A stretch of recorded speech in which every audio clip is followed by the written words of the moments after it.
man of God stands before his congregation. His voice soothes the troubled. His hands bless the faithful. Behind that smile, behind those sermons about salvation and forgiveness, he's hiding something the people in those pews could never fathom. He's a killer.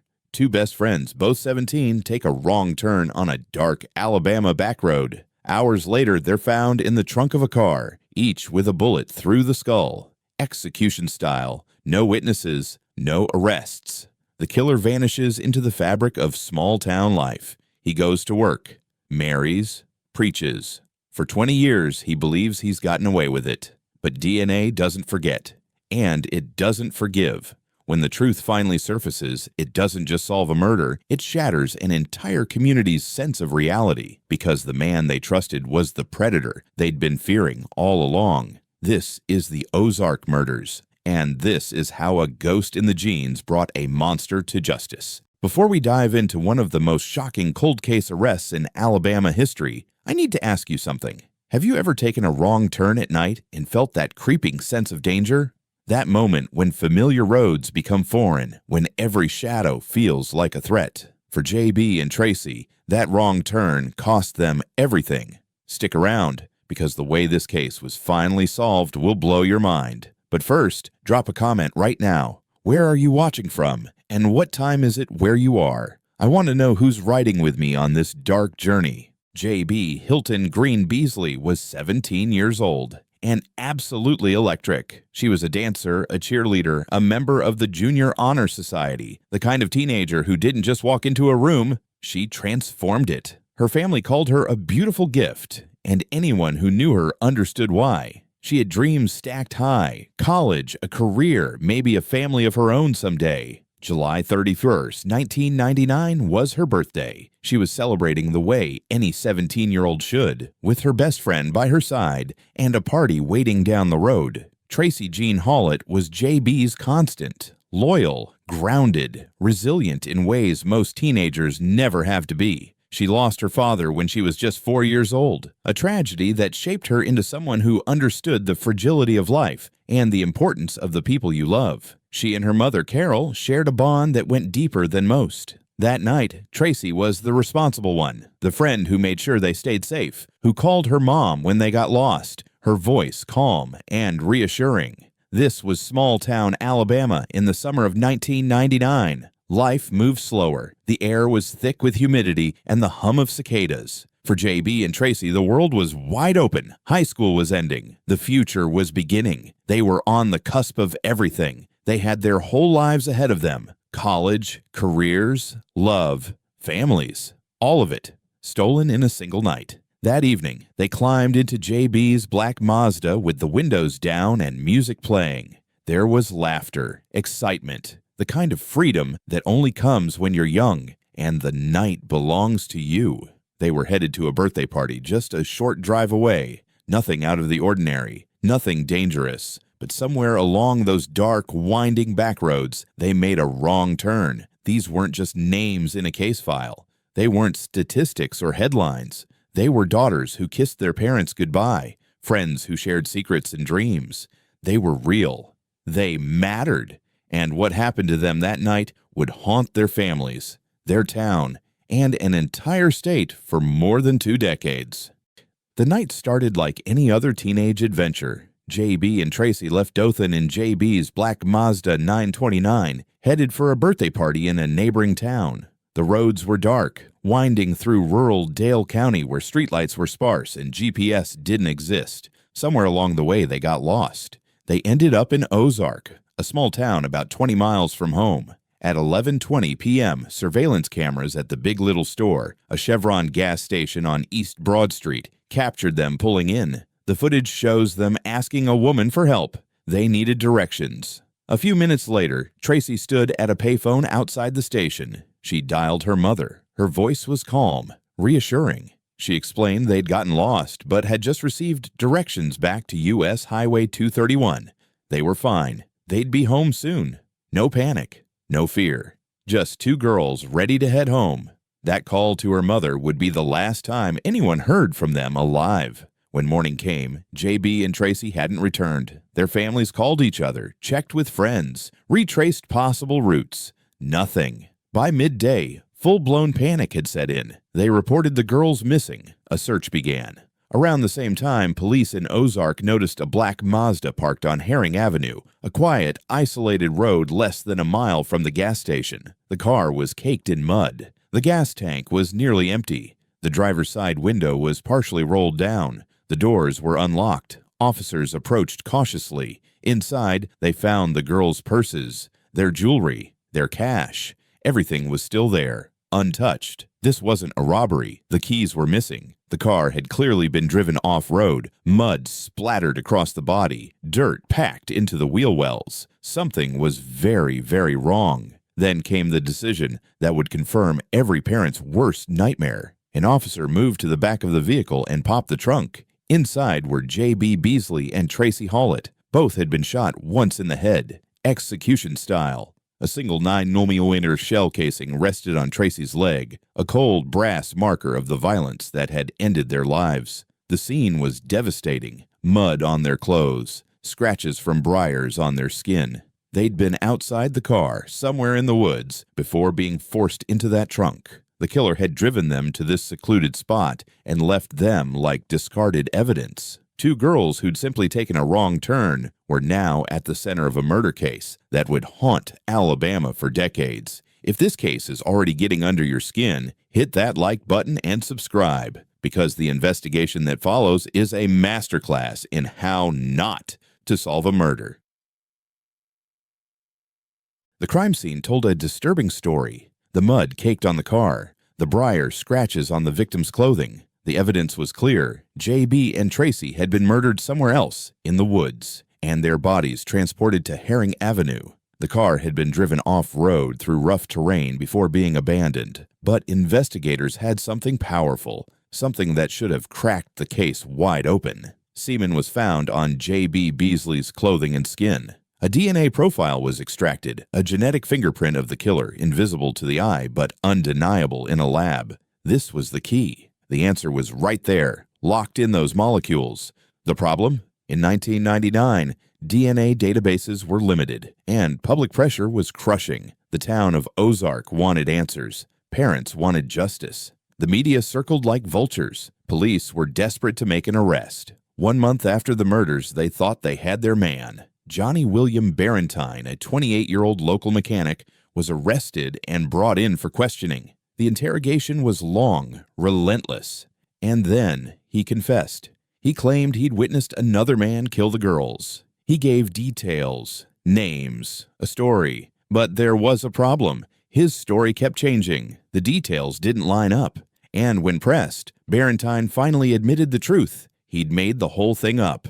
His motive: the $35,000 reward being offered for information. Investigators ran his DNA against the sample from the crime scene. Not a match. Barentine was released. The real killer was still out there. And the investigation had just wasted precious weeks chasing a lie. Public trust in the police collapsed. The case was spiraling. While police were chasing a false confession, the real monster was out there, watching. The years that followed were a nightmare of frustration. Investigators conducted over 500 interviews. They tested the DNA of more than 70 suspects. Every lead went cold. Every promising tip turned to dust. The killer's DNA profile was uploaded to CODIS, the national database. But there were no matches. Whoever he wasn't in the system. In the absence of facts, rumors filled the void. Whispers of a police cover-up spread through the town. People started believing that law enforcement was protecting one of their own. A former auxiliary officer named Rena Crum fanned the flames for years, publicly claiming that a fellow officer was the murderer. Her accusations fed conspiracy theories and further poisoned the well. Then in 2022, during a pretrial hearing for the man who would eventually be convicted, Crum took the witness stand. Under oath, she was asked about her claims. "I lied," she said. 2 words. Years of damage. The families of J.B. and Tracy held annual vigils, keeping their daughters' memories alive. The case was featured on America's Most Wanted. Each broadcast brought a surge of tips, a flicker of hope. But every time, the hope faded. The killer remained a ghost. 20 years passed. The case went ice cold, and somewhere in Ozark, a man lived his life, working, worshiping, smiling. knowing he'd gotten away with murder. In April 2018, something happened on the other side of the country that would change everything for the Ozark case. The Golden State Killer, a monster who had terrorized California for decades, was finally caught. Not through a confession, not through a witness, but through a revolutionary technique called genetic genealogy. His own DNA, combined with public ancestry databases, had led police straight to his door. Law enforcement agencies across the nation were paying attention, including Ozark Police Chief Marlos Walker. Walker decided to take a gamble. The DNA sample from J.B. Beasley's clothing had been preserved for nearly 20 years, sitting in an evidence locker like a time capsule. He sent it to Parabon Nanolabs, a Virginia-based company at the cutting edge of forensic genealogy. Here's how it works. Parabon took the killer's DNA profile and uploaded it to public ancestry websites like GEDmatch, places where everyday people submit their genetic data to discover long-lost relatives and trace their family trees. The genealogists at Parabon started building a family tree in reverse. They weren't looking for the killer directly. They were looking for his distant cousins, third, fourth, even fifth cousins who'd innocently uploaded their DNA. From there, they could trace bloodlines backward, narrowing down branches of the family tree until they found a suspect. But there was a major complication. The DNA belonged to a black individual, and black Americans are significantly underrepresented in these ancestry databases. Add to that the historical brick wall of 1870, the genealogical dead zone created by slavery, where records become sparse or non-existent, and the task became exponentially harder. Parabon couldn't build a full tree. The best they could do was generate a list of possible surnames associated with distant relatives. Think about that for a second. Your great-great-cousin's curiosity about their ancestry is about to catch a killer. Parabon arranged a briefing with Ozark investigators. They began reading the list of surnames aloud, hoping something would spark recognition. Then they said it. McCraney. One of the officers in the room went still. He remembered someone from high school, Coley McCraney. But here's the thing. McCraney wasn't considered a suspect. Not yet. The plan was simple. Approach him, explain they were building out a family tree to get closer to the real killer, and ask if he'd be willing to provide a voluntary DNA sample to help with the investigation. It was a long shot, a needle in a haystack, but they had nothing left to lose. Pause for a second. Can you imagine being asked for your DNA to help solve a case, and then finding out you're the killer they're looking for? Drop a comment with your reaction. And if you haven't subscribed yet, do it now, because what happens next is jaw-dropping. McCraney agreed. He gave his sample willingly. The results came back. Direct match. 1-to-1. Not a distant cousin, not a relative. Him. After 20 years, the ghost finally had a name. Coley McCraney. Coley McCraney was 45 years old, married, a long-haul truck driver, an ordained minister. He had no criminal record, no history of violence. He lived just blocks away from where JB's black Mazda had been found 2 decades earlier. He was a pillar of his community, a man who stood before congregations, preaching salvation, offering spiritual guidance, leading prayers. The man who spoke of redemption had taken 2 innocent lives. In March 2019, McCraney was arrested. The news detonated through Ozark like a shockwave. People couldn't reconcile the man they knew with the brutal crime he was accused of committing. Some refused to believe it. When his trial began in April 2023, supporters gathered outside the courthouse holding signs that read "Coley Strong." They believed in his innocence. They believed there had been a mistake. Inside the courtroom, McCraney took the stand with a defense that can only be described as desperate. He admitted his DNA was found at the crime scene. There was no denying that. But he had an explanation. According to McCraney, he'd met J.B. Beasley at a mall months before the murders. On the night of July 31st, 1999, he happened to be at the same gas station where the girls stopped for directions. His car had broken down. J.B. recognized him. They talked. One thing led to another, and he claimed they had consensual sex in her car, while Tracy waited inside. After that, he said, the girls gave him a ride and dropped him off near his home. He went inside. That was it. He had no idea what happened to them after that. No involvement in their murders. Let that sink in. His defense was that a 17-year-old girl, lost with her best friend on the way to a birthday party, decided to have sex with a stranger in a gas station parking lot, while her friend sat in the car and waited. The prosecution tore his story to pieces. There was no evidence his car had broken down that night, no record of mechanical trouble, no witness to corroborate his claim. And, more importantly, there was no explanation for how two girls he supposedly parted ways with ended up executed in the trunk of a car minutes later, less than a mile away. In the gallery sat the families of J.B. Beasley and Tracy Hallett, 24 years of grief etched into their faces. They watched the man who had stolen their daughters try to explain away the unexplainable. On April 26, 2023, the jury returned with a verdict. Guilty. 4 counts of capital murder. The jury recommended life in prison without the possibility of parole, sparing McCraney the death penalty. The judge agreed and imposed the sentence. Coley McCraney will never walk free. He will spend the rest of his life behind bars, where he belongs. After 24 years, the families of J.B. Beasley and Tracy Hallett finally had the answer they'd been searching for. The man who murdered their daughters was behind bars. Justice delayed, but not denied.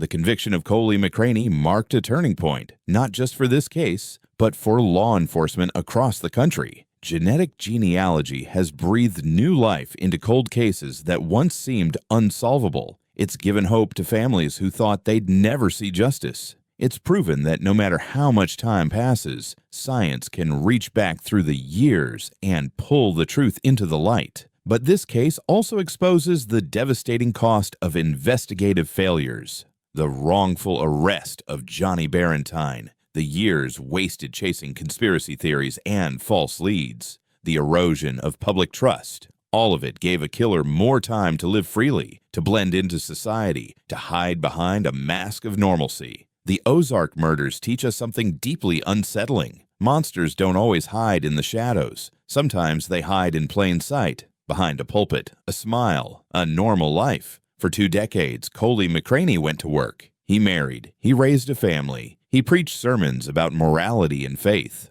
all while carrying a secret soaked in the blood of 2 17-year-old girls who simply took a wrong turn. But science didn't just solve a case. It gave 2 families their daughters' voices back. It said, loud and clear, that J.B. Beasley and Tracy Hallett mattered, that their lives had value, that their deaths would not go unanswered. If this story moved you, if you believe in justice, no matter how long it takes, smash that like button, subscribe, and hit the bell so you never miss another case. Share this video because J.B. and Tracy's story deserves to be heard. Drop a comment. What do you think McCraney's real motive was?